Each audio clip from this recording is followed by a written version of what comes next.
Le Rassemblement national, c'est pour lécher les babines de ce fait divers. En vrai, ce qu'il faut dire, c'est que c'est une attaque fasciste. Là, Macron, il fait quoi? Gérald Darmanin, ils font quoi? L'émotion a vraiment ravagé le débat intellectuel dans ce pays. Moi, je peux pas accepter en France qu'on ait des journaux qui fassent des listes en une. Mais vous vous rendez compte? Faut le dire, dans ce pays, il y a un problème de racisme.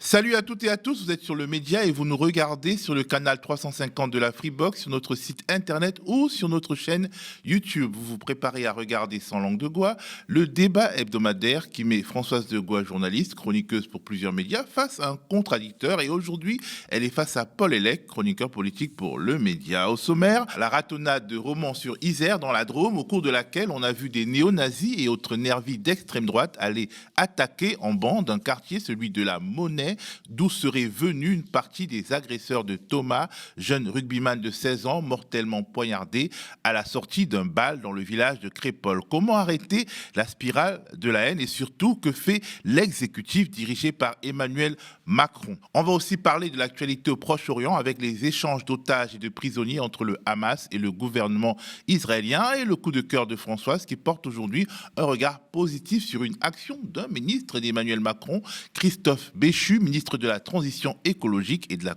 cohésion des territoires. Salut Françoise, salut Paul. Salut Théo, je voulais juste te dire qu'il porte, c'est une fois que ça arrive dans l'année. Donc je vais quand même le faire parce qu'une fois dans l'année, c'est pas mal. Juste après le Black Friday, voilà, c'est le 19e 49.3. Oui, c'est les vrai. soldes au niveau de la démocratie au gouvernement. C'est vrai, c'est low cost en fait. Ce week-end a été chaud à Romans-sur-Isère, dans la Drôme. Une escouade de nervis d'extrême droite, certains liés à des groupuscules néo-nazis, allait attaquer le quartier de la Monnaie. Tout est parti du meurtre de Thomas, 16 ans, à la sortie d'un bal à Crépol, toujours dans la Drôme. Très vite, ce douloureux fait divers est récupéré par l'extrême droite. J'utilise ce terme de racisme anti-blanc parce que malheureusement personne ne le dit. Or, c'est le cœur du sujet. Voilà, la guerre ethnique sous-jacente, qui pour moi sont les prémices de la guerre civile, et ça me terrifie. Et ce week-end, tentative de ratonnade menée par les néo-nazis. La tension monte sur fond d'instrumentalisation du meurtre du jeune Thomas. Ce week-end, plusieurs ratonnades de l'ultra-droite sont survenues à Romans-sur-Isère, dans la Drôme. Une semaine après la mort du jeune lycéen de 16 ans, poignardé lors d'un bal dans le village de Crépol, l'ultra-droite s'est donné rendez-vous pour, je cite, en découdre. Samedi soir, près de 80 sympathisants d'extrême droite, certains appartenant à des groupuscules néo-nazis, ont entrepris une descente vers le quartier populaire de la Monnaie.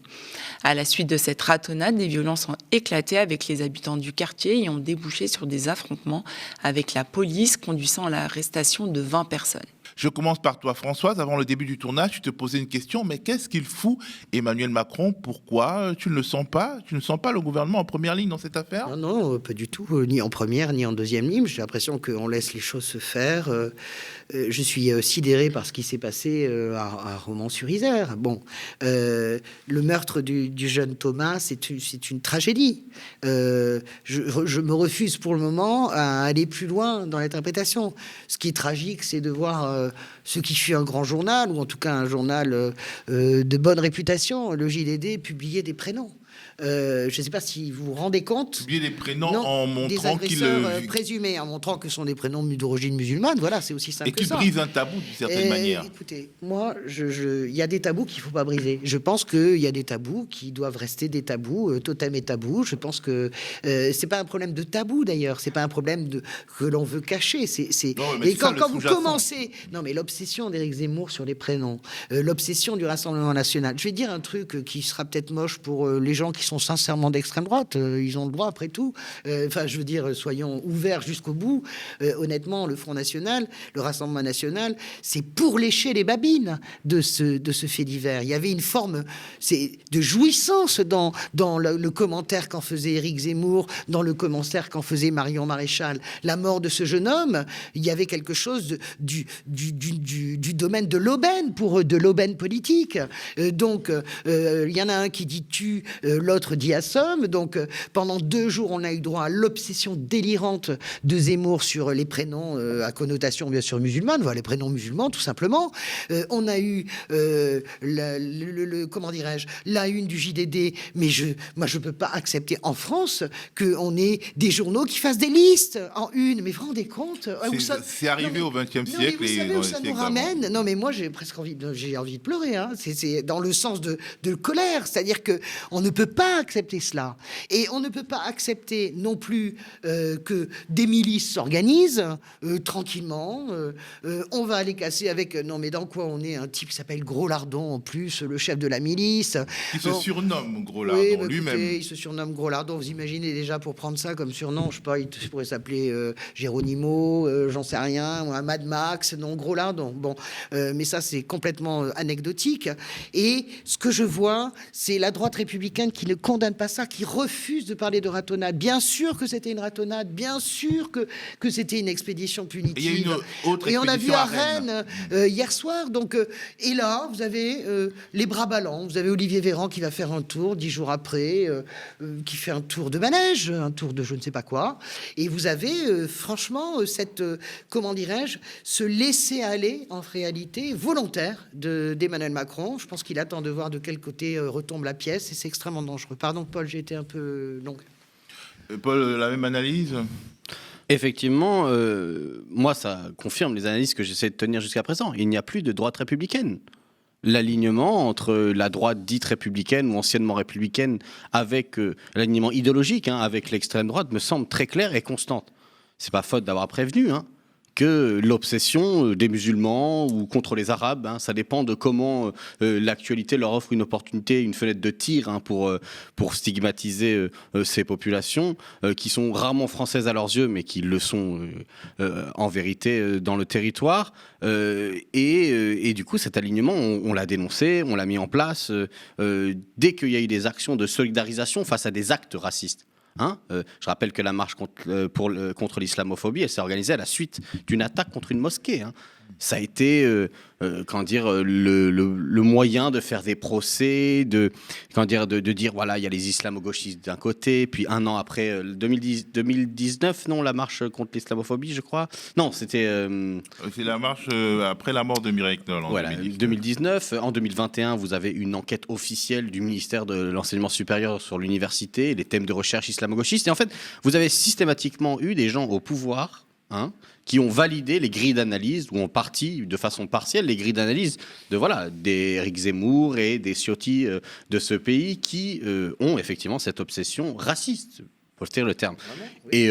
Et je pense qu'en fait, le terme de ratonnade n'est pas véritablement approprié. C'est un terme qu'on utilise, mais qui a une connotation raciste, qui rappelle d'où ça vient. Je rappelle que je sais, mais en vrai, ce qu'il faut dire, c'est que c'est une attaque fasciste. C'est ça qu'il faut dire.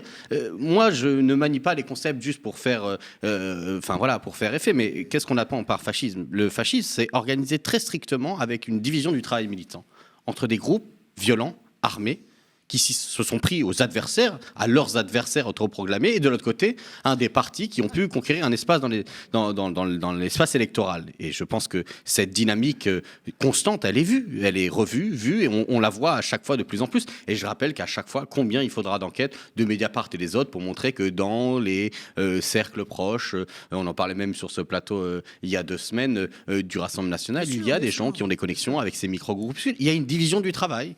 Donc maintenant, il faut agir, et la vraie question, c'est que pour l'instant, il semblerait que la question de l'autodéfense populaire, c'est le terme qu'a utilisé Jean-Luc Mélenchon ce week-end, elle est posée parce que les habitants sont démunis. Vous avez 80 personnes qui arrivent armées en criant Islam hors d'Europe et qui sont prêts à en découdre. Qu'est-ce que vous voulez faire ? Bon, moi, je m'inscris complètement en faux. Je suis pas du tout d'accord avec évidemment la position de Jean-Luc Mélenchon sur cette question-là. Je pense que on ne peut pas répondre par une autodéfense. On ne peut pas, sinon, ce que vous voulez, ça doit être le sang-froid. Non, mais bien sûr, mais il n'y a pas de sang-froid qui tienne parce que c'est l'autre côté de la monnaie de Éric Zemmour qui commence à expliquer que tout le monde doit s'armer. Donc, arrêtons avec ça. Dès lors que la partie A a décidé de s'armer, la partie B fait quoi? la partie B, elle peut aussi décider de s'armer. Je lisais les Mais tweets qu'est-ce que tu préconises? Mais moi, je pense que on met de la police républicaine partout. Arrêtons avec ces délires. On va pas commencer une confrontation entre la gauche la plus radicale qui soit, parce que ce n'est pas le cas évidemment de l'ensemble des militants ou des adhérents de la France Insoumise ou du Parti Socialiste, etc. Mais on va pas commencer à cette bataille rangée. Excusez-moi. Mais moi, je parle pas de ça. Je parle du fait que les habitants doivent se défendre. Je sais très bien qu'on parle pas de ça. Vous savez, il y a eu un moment donné où on est arrivé dans cette bataille rangée profonde entre l'extrême gauche violente et l'extrême droite violente avec l'extrême droite. Ça s'appelle les années de plomb en Italie. Moi, j'ai pas du tout envie que nous soyons, comment dirais-je, que nous sombrions dans ce qu'a vécu l'Italie, que je connais très bien, avec d'un côté vraiment les brigades noires qui font sauter la gare de Bologne et de l'autre les brigades rouges qui tuent Aldo Moro. Moi, je veux pas qu'on en arrive à ça. Je voulais quand même évoquer la question de la police, clairs. justement. La police républicaine est-elle en mesure en tout cas, la police républicaine. Pour le moment, la police républicaine, il y a une partie de la police qui est mangée par des pensées. Les mêmes groupuscules d'extrême droite, en réalité. Bien sûr. Mais quand même, ce qu'on peut voir. Ils ont des armes aussi par là. Ce qu'on peut voir quand même à Saint-Romain, à Romans-sur-Isère, pardon, c'est que la police républicaine, elle a quand même un peu botté les fesses des nazillons. Je veux bien qu'il y ait des versions contradictoires, mais mon sentiment quand même, c'est qu'elle est un peu intervenue aussi pour arriver à réguler tout ça. C'est pour ça que je dis, écoutez, là, Macron, il fait quoi? Gérald Darmanin, ils font quoi? Je ne veux pas que notre pays devienne une bataille rangée entre des miliciens aussi, qui puissent-ils garder leur sang-froid à la mode Mélenchon, ou des extrêmes droites, ou des Zemmour qui nous expliquent que qu'est-ce que vous voulez, on va être obligé de se défendre à un moment donné. Arrêtons. La France, on est, excusez-moi, nous ne sommes pas au Liban. Je sais que c'est le projet absolu d'Éric Zemmour de nous faire croire que nous sommes au bord de la guerre civile. C'est toute la pensée du pire de l'extrême droite. Je ne sais pas s'il y a pire que pire. Voilà, toute la branche zemmourienne, Marion Maréchal, avec la génération identitaire, et puis le groupuscule Charles Martel auquel appartiennent. On sait très bien. C'est transformer, comment dirais-je, ce pays en une sorte de libanisation qu'ils souhaitent au fond, pour remettre au pouvoir le parti de l'ordre. Ça ne fonctionne pas comme ça en France, et il est heureux que ça ne fonctionne pas. Je ne suis pas du tout d'accord. Il faut donner les moyens à la police républicaine. Alors, personne ne parle. Moi, je ne parle pas de. Peut-être que ce qui s'y est passé est paroxystique. En réalité, ça ne va pas arriver aussi souvent que cela, parce qu'il y a quand même dans ce pays des forces de la raison. Oui. Par exemple, à Romans-sur-Isère, les jeunes du quartier ont pris un des miliciens de l'extrême droite, ils l'ont attrapé, et ce sont les doyens, les anciens qui l'ont protégé et qui l'ont appelé la police. Mais c'est ça que j'appelle l'autodéfense populaire. En tout cas, je pense que le terme, s'il devait signifier quelque chose, c'est ça. C'est-à-dire qu'encore une fois, moi, je ne suis pas assez naïf pour croire que c'est la police qui a des problèmes extrêmement sévères de gangrène en termes d'idéologie qui va pouvoir régler le problème. Je ne crois pas non plus que c'est la droite dite républicaine. Encore une fois, moi je pense que la passivité au mieux ou la complicité au pire des autorités de ce pays avec ce qui se passe fait que, je veux dire, les gens vont être obligés d'une manière ou d'une autre d'affronter le fait que systématiquement ils vont être victimes d'exactions. Juste pour finir, je veux dire, encore une fois, moi je suis d'accord sur le fait que le projet de mener une guerre civile, c'est le projet de l'extrême droite. Je pense d'ailleurs que c'est un complotisme effarant dans leur vocabulaire, quand la théorie du grand remplacement est une théorie raciste et complotiste, et que l'idée qu'en face il y ait une communauté organisée qui les essentialise comme des gens organisés et violents, c'est la portée raciste profonde de leur théorie, et que s'il ne s'agit pas de s'organiser en groupe, je ne sais pas quoi, c'est juste de dire que effectivement dans le pays on peut regretter que il n'y aura pas nécessairement de solution de soutien de la part de l'État quand des populations sont attaquées. Déjà parce qu'il y a un déni.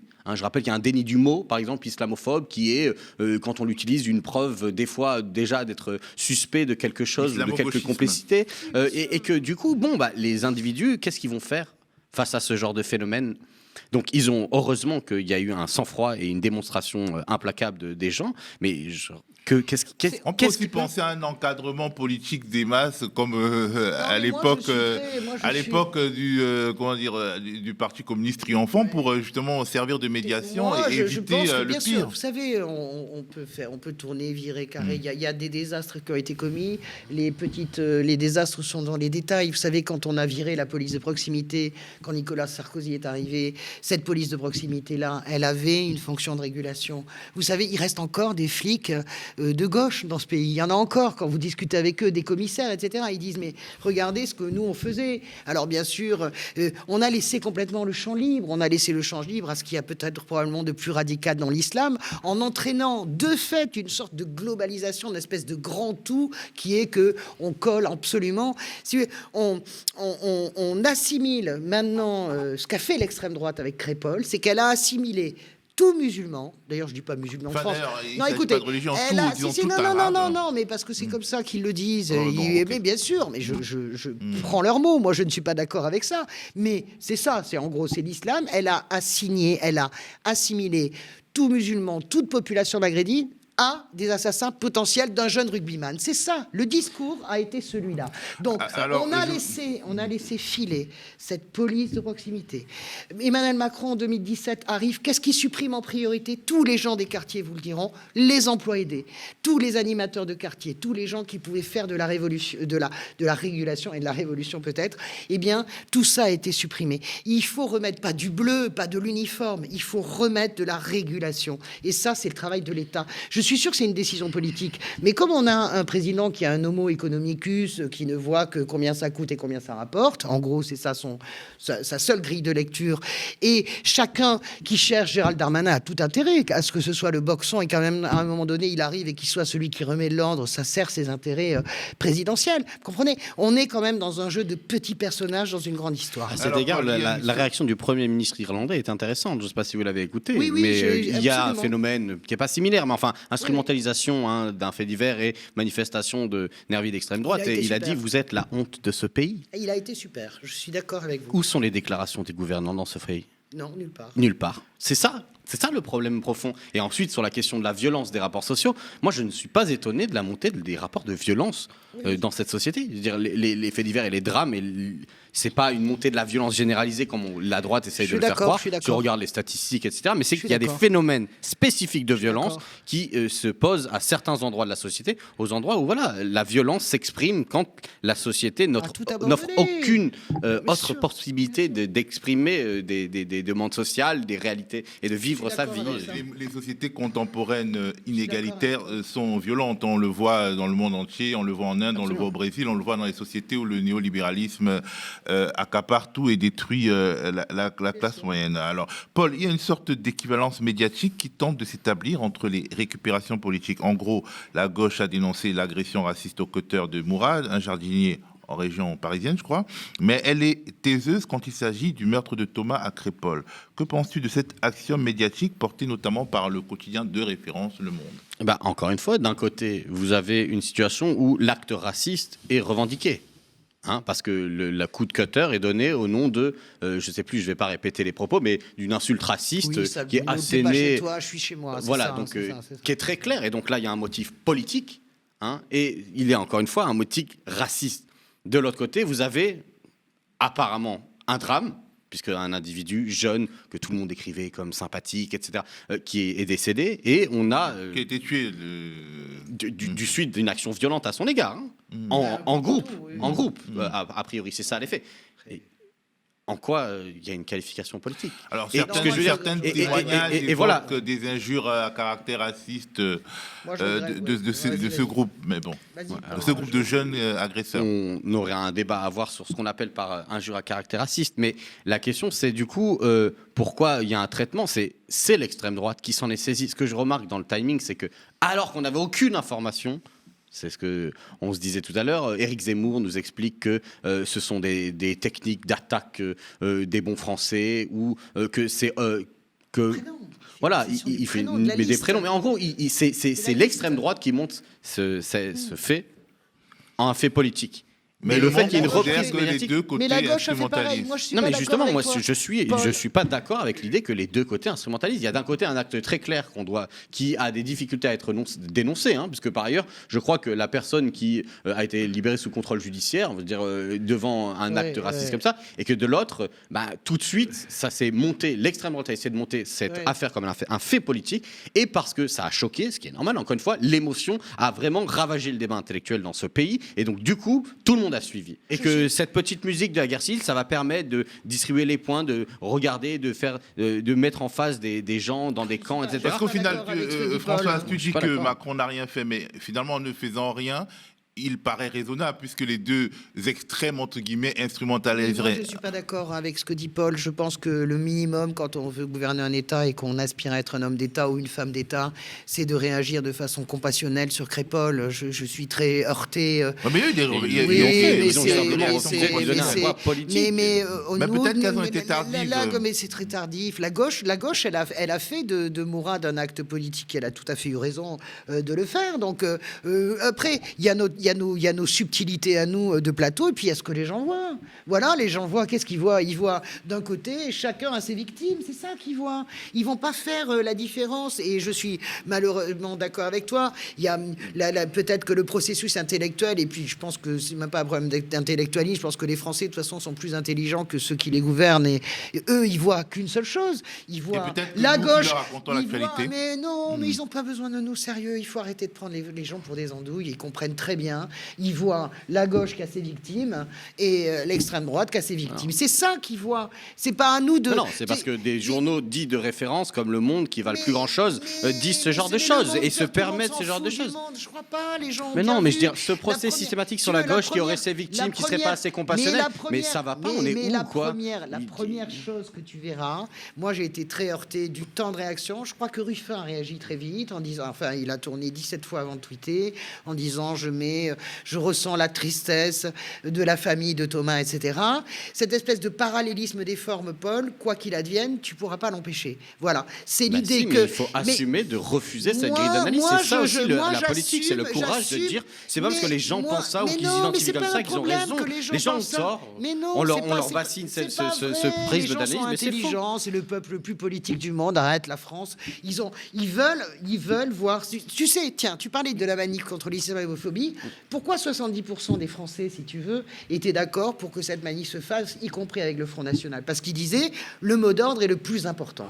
Moi, j'ai le souvenir de Daniel Obono quand on lui reproche d'avoir défilé avec des gens qui criaient des slogans antisémites. Elle a dit oui, mais nous étions à cette manifestation parce que le mot d'ordre était le plus important. Donc, le mot d'ordre est toujours le plus important. Tu comprends ce que je veux te dire? Ça, c'était la défense de la France insoumise quand la France insoumise a été attaquée pour sa participation à cette marche contre l'islamophobie, parce qu'il y Mais à avait... cette marche, on ne parlait pas de slogans antisémites, on parlait Non, de non. slogans. On Oui, disait non, que non, dire non, Allah non, mais Akbar, c'était un j'explique slogan juste que islamiste. on peut pas utiliser un argument quand ça nous arrange et pas l'autre. Quand je dis que les Français, 70%, c'est pour parler, comment dirais-je, de la compréhension des Français. Les Français, ils sont pas devenus d'un seul coup le péniste à 70%.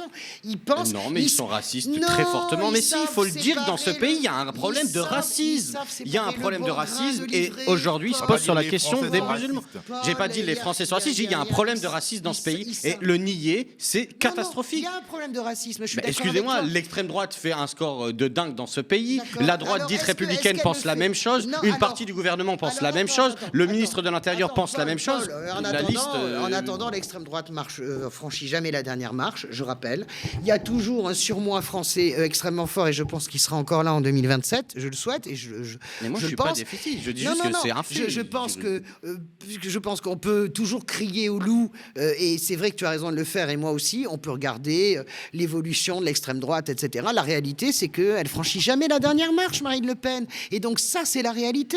Et vous allez voir que les choses vont peut-être... Il y a 3 blocs dans ce pays et je ne suis pas d'accord sur...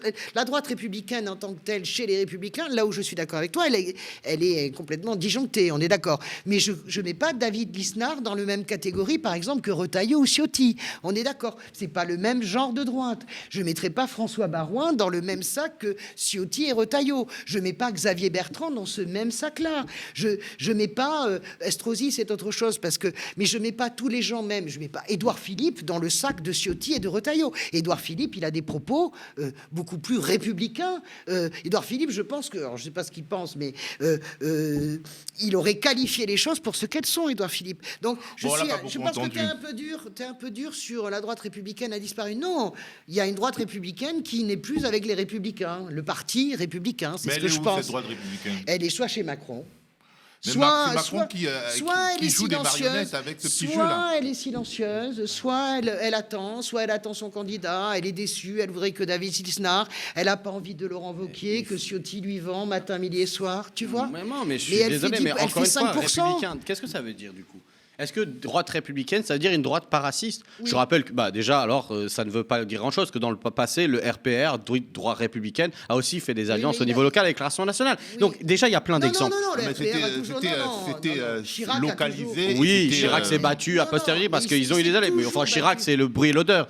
C'est pour ça que droite républicaine non raciste, bon, je n'y crois pas et d'autre part, je dis juste que la question républicaine ne peut pas se résumer à raciste ou pas raciste. C'est-à-dire que dans un pays où, effectivement, le poids du racisme devient structurant de la scène politique, on ne peut pas se contenter comme simple facteur pour voir qui est fréquentable de ça. Et encore une fois, si la droite républicaine c'est Macron, c'est-à-dire la droite de la matraque, celle qui réprime son peuple, utilise la police et détruit les institutions par une brutalité démocratique, je ne suis pas sûr que c'est ça la République.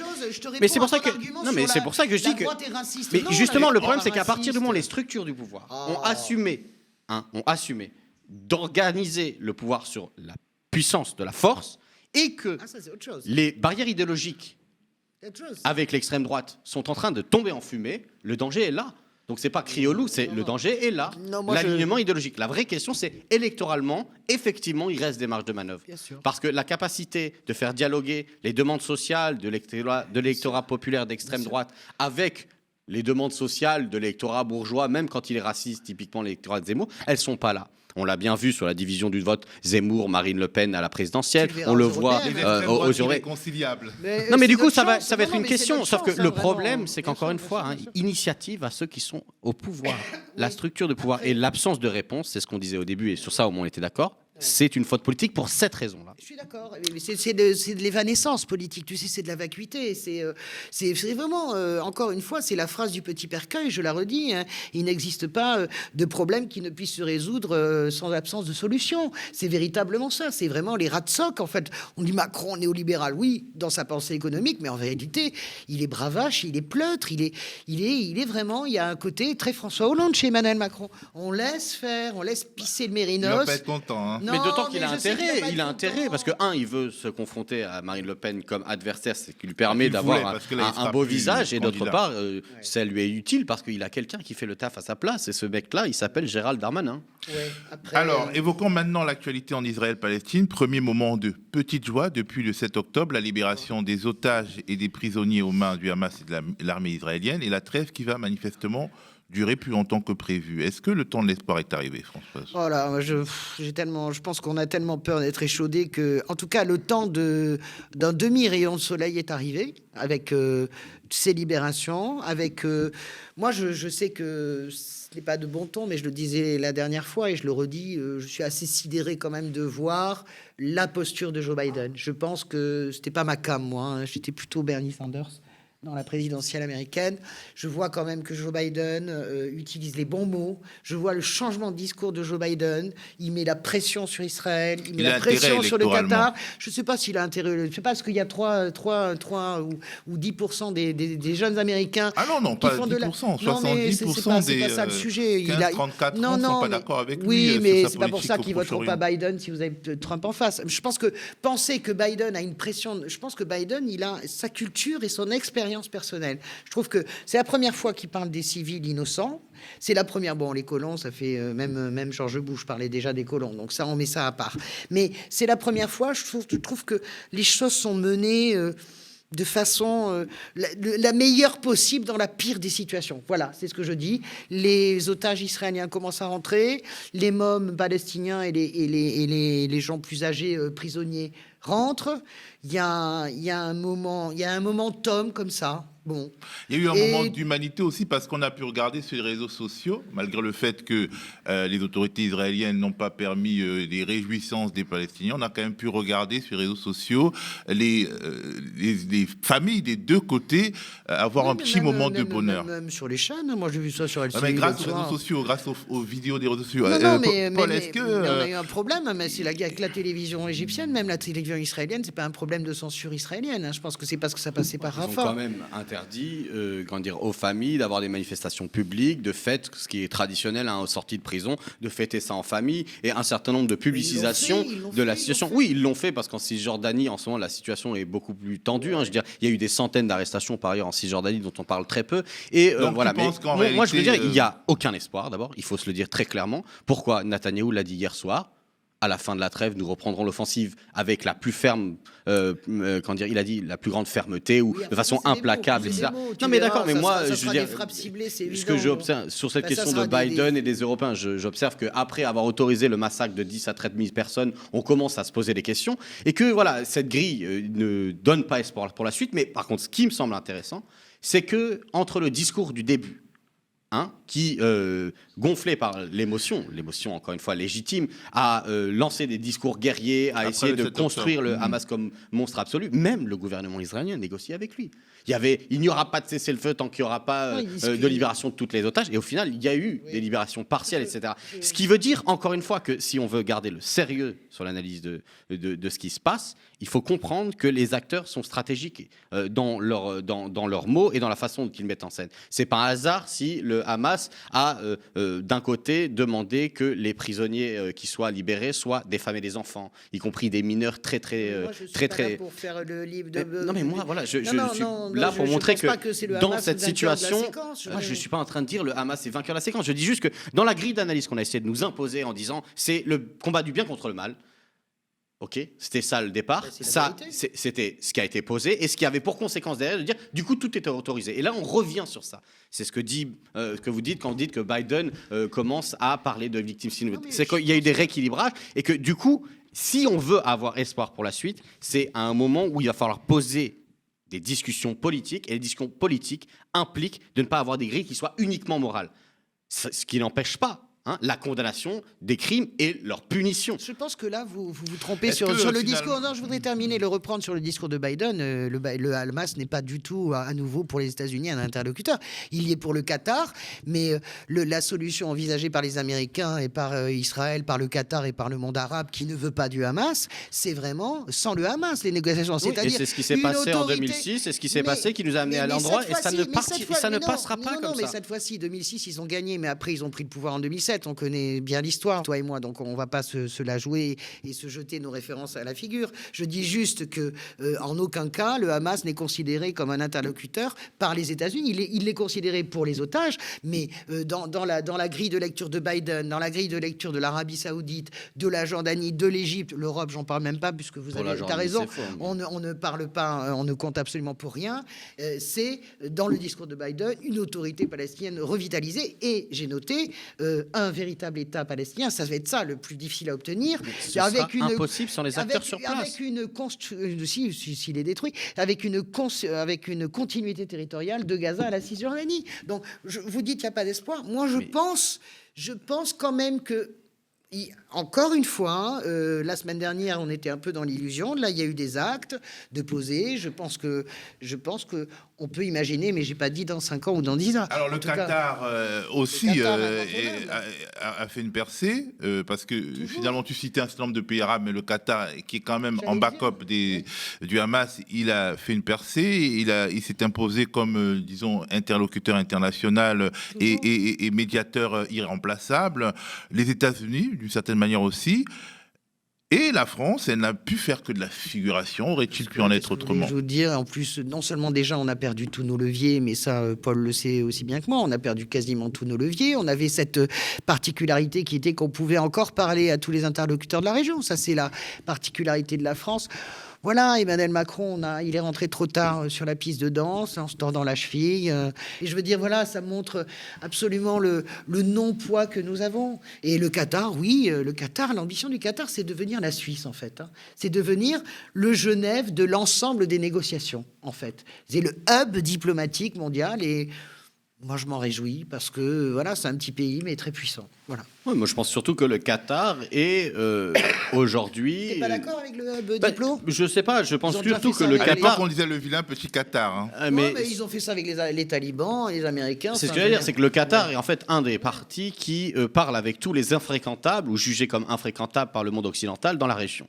Oui, Donc c'est pourquoi ça. tout le monde parle avec le Qatar? Parce que comme on a déclaré que un certain nombre d'organisations, un certain nombre d'acteurs, le monde occidental, Pour des bonnes 17 raisons. pays, peut-être pour des bonnes raisons, ça n'empêche que c'est 17 pays sur le monde Et au que ça final, fait pas on parle beaucoup. avec eux, par Voilà, l'intermédiaire par l'intermédiaire du Qatar. Qatar. Donc On l'intermédiaire se du lie aussi Et avec c'est le ce que je veux dire. Qatar. L'intermédiaire du Qatar, c'est le moyen pour le monde occidental de ne pas perdre la face, c'est-à-dire de, derrière la casquette morale, tout d'un coup reprendre une casquette politique. C'est peut-être là où il y a des conditions d'espoir. C'est-à-dire que pour négocier, quoi que ce soit, d'abord les otages, c'est la priorité, parce que là on parle de gens qui sont confrontés à des situations très difficiles. De la même manière que la question des prisonniers palestiniens, c'est pas une petite question. 7000 personnes, 2400 sans forme de procès, des enfants qui peuvent être à partir de l'âge de 12 ans mis en prison, et je rappelle un taux de conviction des Palestiniens en Israël de 99%. Donc une justice qui est plus qu'expéditive. Donc ces questions-là, on peut commencer. Et c'est des priorités, mais derrière la question de la paix, ça a demandé de parler politique. Et quand on parle politique, dans tous les conflits qu'on a regardés de cette nature, c'est-à-dire des conflits coloniaux, les étiquettes posées sur les uns et les autres, elles ont été complètement, elles ont basculé, elles ont été détruites, elles ont été réorganisées en fonction des intérêts politiques qui étaient trouvés. Je rappelle que l'OLP aussi, c'était des terroristes. Et on a négocié avec l'OLP. Non, on a négocié des conditions à partir du moment où on a négocié la fin d'action terroriste. Donc ce que je veux dire, c'est que du coup, là, on passe par l'intermède du Qatar, mais c'est surtout un moyen, en fait, pour assumer ce que tous les autres disaient avant même, c'est, si vous voulez, on diabolise, on explique comment moralement tout ce qui a été fait est répréhensible, mais dans la façon dont ça a été présenté avec tous les deux poids deux mesures, les inégalités de traitement, etc., on ne va pas s'en sortir, et donc il faut retrouver une casquette politique. Et le Qatar a très bien joué son jeu, puisqu'il a tiré son épingle du jeu en disant « je vais » par ces contradictions-là, m'imposer comme un acteur central et pouvoir obtenir des résultats. Tandis que nous, on a perdu la partie parce que dans toute la région, on a perdu des interlocuteurs parce qu'on est allé faire la voiture balai des États-Unis et on est devenu ridicule. Non, mais depuis toujours, Paul, ça fait très longtemps qu'on a perdu nos leviers, tu le sais très bien, à part le consulat de Jérusalem qui a encore un petit pouvoir, mais on sait très bien que la France a perdu véritablement ses leviers, sauf peut-être, je le redis, sa capacité encore à discuter. Mais voilà, on a une diplomatie quand même qui est très puissante, on a un très beau réseau diplomatique, on l'a très mal utilisé, on a perdu notre spécificité. La question, c'est la ligne politique à la tête. Le poisson pourri par la tête. Mais non, mais c'est pas simplement la ligne politique, c'est pas simplement, bien sûr que non, la politique arabe du Quai d'Orsay, on la connaît, elle est encore valable complètement. C'est pas l'alignement des dirigeants successifs depuis Sarkozy sur un point de vue unilatéral pro-américain avec cette espèce de revanche civilisationnelle. Ça nous plombe sur place. Dans les bien faits, sûr ça que marche si. pas comme ça. Tu sais très bien que le consulat de Jérusalem. On en arrive au coup de cœur. Très bien, mais ils sont très en colère. Je rappelle qu'il y a une note de tous les ambassadeurs de la région qui sait. Non, mais ils ressortent l'état du binational, donc on sait très bien quelle est la stratégie de ces ambassadeurs. On sait bien pourquoi ils font ça, mais ça n'aboutira pas plus que les récriminations des uns et des autres. Tu comprends? Attends, moi je fais confiance aux gens qui sont spécialisés et diplomates sur place et qui comprennent et qui ont le pouls de ce qui se passe dans le monde arabe et par rapport aux dirigeants politiques français qui n'ont encore une fois rien compris, parce que cette idée de dire on va imposer aux Palestiniens leurs interlocuteurs, c'est ce qui a échoué. C'est ce qui a échoué depuis 40 ans. Donc on peut continuer de faire ça. Mais bien sûr que si. On a dit l'OLP a le droit de parler au nom du peuple palestinien. Au début, ça a été une première avancée. Et ce qui s'est passé, c'est qu'ensuite, il n'y a pas eu d'État palestinien. Et là, ça sera rebelote. Et bis repetita non placet. Voilà, c'est ça la question. On en arrive au coup de cœur de Françoise. Et une fois n'est pas coutume, c'est Christophe Béchu, ministre de la Transition écologique de Macron, qui a tes faveurs. Et pour cause, un clip de l'ADEME, l'agence de la transition écologique, qui dépend de son ministère et qu'il a partagé avec enthousiasme. C'était à la faveur du Black Friday. Vous prendriez lequel, vous? Honnêtement? Ouais. Aucun des deux. Mais c'est à moins 70%. Franchement, pour un vendeur, vous êtes pas... Ah non, pas du tout. Moi, je suis des vendeurs et je vous conseille le moins 100%. Il y a moins 100%? Bah oui, le vôtre. Il est très bien. Je peux? Hésitez pas, hein. Si vous avez besoin que je vous déconseille d'autres achats, ça soulagera les ressources de la planète. Et vos placards. Parce que les dévendeurs n'existent pas, Super. posons-nous les bonnes questions avant d'acheter. Rendez-vous sur épargnonsnosressources.gouv.fr. Alors, Emmanuel Macron et Bruno Le Maire sont furieux contre ce clip. Une connerie pour le premier, une campagne maladroite pour le second, mais Christophe Béchu assume et ne retire pas ses spots. Ouais, alors bon, une fois n'est pas coutume, moi je trouve que Christophe Béchu est un très mauvais ministre de la transition écologique. Je ne sais même pas d'ailleurs ce qu'il pense sur le sujet. Bon, mais là quand même... Il a son moment de gloire, il est content. Mais pour une fois, si vous voulez, dans cette espèce de truc évanescent, sans arrêt, lisse, cette espèce de centrisme extrême, eh ben, il y a un truc qui se passe avec cette petite campagne de l'ADEME sur les dévendeurs. Moi, ça m'a fait beaucoup rire sur l'idée qu'il faut arrêter de consommer et l'idée que finalement, il vaut mieux recycler, il vaut mieux voir est-ce qu'on peut, ma machine à laver, est-ce que je peux arriver à la faire tenir. Déjà, on a gagné du temps sur l'obsolescence programmée, hein, vous vous souvenez. Donc, on a déjà avancé sur ce sujet. Cette idée des dévendeurs, c'était fait de façon assez drôle. Et je trouve que c'était pas mal pour un gouvernement aussi plat, aussi dur d'un côté et tellement terne de l'autre, et notamment sur l'écologie. Je trouvais que c'est pas mal d'introduire l'idée qu'il faut rentrer dans une forme de sobriété, qu'on ne peut pas continuer à consommer comme ça, qu'on ne peut pas continuer à acheter un nouveau portable chaque fois que ma vitre est cassée. Voilà, c'est un petit goutte d'eau dans la mer, mais ça, en plus, c'est léger et ça nous permet, parce que l'actualité, quand même, est pas flambarde. Voilà. Je suis pas sûr que Paul ait des choses magnifiques à dire là-dessus, mais sur la sobriété, si, je suis sûr qu'il a des choses à dire. Alors, Paul, la question, c'est justement, C'est pas est-ce Béchu, que en fait, la Béchu n'a pas mis un peu de marxisme dans ce clip? Et en gros, l'écologie capitaliste, c'est du jardinage, en gros. Parce qu'en gros, c'est ça, c'est-à-dire, ils sont furieux parce que, quelque part, Béchu, avec son ADEME, Oui, il a mis le doigt sur un vrai truc, hein, moi, je peuvent trouve. empêcher les ventes de Noël. Et ils l'ont fait. Bon. Tu as mis marxisme dans ta question, j'ai failli avoir une syncope, parce que quand on l'associe dans la même phrase avec un ministre macroniste, ça fait... Mais pourquoi pas Mais le marxisme, non, c'est dans les en détails, fait, comme le moi, ce que diable. je trouve plus intéressant, c'est finalement la réaction de Bruno Le Maire et d'Emmanuel Macron qui sont, vent debout contre une dernière campagne qui, effectivement, n'est pas... est intéressante en soi, mais enfin, qui ne mange pas de pain et qui... on dirait que c'est des gens qui regardent à l'intérieur d'une ONG le mauvais ou le bon clip de campagne, alors que je dirais ils sont au pouvoir quand même. Il est ministre de la transition écologique, mais qu'est-ce qu'il fait? Il est content d'avoir mis en place un clip qui ne va pas non plus très très loin dans le message. C'est la révolutionnaire en peau de Donc, lapin, on est d'accord. ce qui me fait rire, ce qui m'intéresse, c'est plutôt la réaction symptomatique en face, quoi. C'est-à-dire que vraiment, dans les plateaux, dans les interventions, oui, nous allons mettre le paquet pour le climat, ce qu'il voulait, et Oui. pipeau. mais je suis d'accord. Et donc, du coup, le fait qu'ils se mettent, et voilà, la levée de s'énerve. bouclier, C'est contre un truc mineur. voilà. Alors Ouais. Bruno Le Maire, je pense que c'est vraiment le truc de, c'était vraiment consommer. le monde de l'entreprise. On est là au soutien des entreprises. Il faut consommer. Tout le temps, ils leur demandent des choses, elles font rien, mais par contre, il faut on est là pour être leur VRP. Moi, je pense que Bruno Le Maire, finalement, c'est le VRP des entreprises de France. Donc, dans ce genre de contexte, il fait son rôle de VRP, quoi. Macron, lui, c'est parce qu'on lui désobéit. Mais Il a c'est un horreur de ça. fanatisme. C'est ça. Ouais, bah, Macron, Macron, c'est il a vraiment horreur. un Ah, truc de vraiment, contrôle. C'est vraiment la famille Dalton. Il n'aime pas qu'on lui désobéisse. Mais je trouve très intéressant, vous savez, je rejoins Paul, puisqu'on parle de l'écologie, je rejoins ce que dit Paul. Vraiment, les Européennes vont être un moment vraiment de vérité. Vous vous souvenez, Emmanuel Macron, Marseille, le second quinquennat sur un écologiste ne sera pas. Qu'a fait la France? Elle n'a pas voté sur le glyphosate. Vous vous rendez compte? Vous vous rendez compte qu'on s'est abstenu? On aurait pu au moins avoir la décence de dire nous votons contre, même si ça passait pas. Nous nous sommes abstenus. La France vote le libre-échange avec la Nouvelle-Zélande, sans aucun problème. Heureusement, la gauche a voté contre, y compris le PS, les Verts, etc., et LFI. Et le macronisme, c'est vraiment le double langage. Je dis quelque chose à Paris, je fais l'inverse. Non, mais à Bruxelles. Donc, c'est de Bruxelles que dépend notre avenir quand même, hein, sur le pacte vert. C'est de Bruxelles que dépend du Parlement que dépend notre avenir sur la transition écologique. Ça se fait pas pays par pays, on est d'accord là-dessus. Ça se fait dans une force intégrée.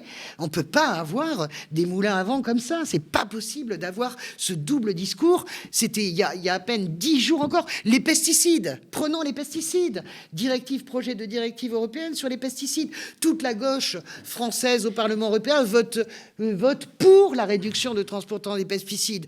Tout le macronisme vote contre. On peut pas continuer comme Et ça. c'est Dernier dangereux. mot. Pardon. Dernier Oui, mot, conclue. je vais le donner à Hannah Arendt. Je relisais une interview qu'elle a donnée en 74 et elle dit lorsqu'un gouvernement vous ment en permanence, la conséquence, ce n'est pas que vous croyez les mensonges, c'est que personne ne croit plus en rien. Et un gouvernement menteur doit en permanence réécrire sa propre vérité. Et ça, c'est dangereux. Et elle en parle dans quel contexte? Quand elle parle des régimes totalitaires. Je ne dis pas du tout qu'on est dans le cas. Je dis qu'une des capacités autoritaires et de crise politique, c'est-à-dire défiance dans les institutions et de l'autre côté, montée de l'autoritarisme dans les structures d'État, elle se fait sur ce double discours. C'est-à-dire qu'à un moment, quand plus personne ne croit en rien, quand on n'a plus confiance, même les bonnes initiatives disparaîtront parce que personne ne voudra y croire, et plutôt au contraire ça génère des frustrations, Oui, ça génère une conflictualité sociale, et on peut considérer que la conflictualité ça porte, mais pas n'importe lesquelles et pas sur n'importe quelle base, et on l'a bien vu, le début de l'émission était sur ça, il y a des conflictualités très très malsaines, très malodorantes dans ce pays. Donc c'est dangereux, et encore une fois la responsabilité est au pouvoir. Merci Françoise, merci On Paul, est d'accord. merci à vous de nous avoir regardés. Maintenez votre télé sur le canal 350 de la Freebox pour rester au contact d'une info différente. Bien entendu, nous sommes toujours disponibles sur nos canaux habituels, notamment YouTube. Abonnez-vous, mettez des pouces en l'air, soutenez-nous en nous faisant un don aussi sur le mediatv.fr/soutien. Quant à moi, je vous dis à plus.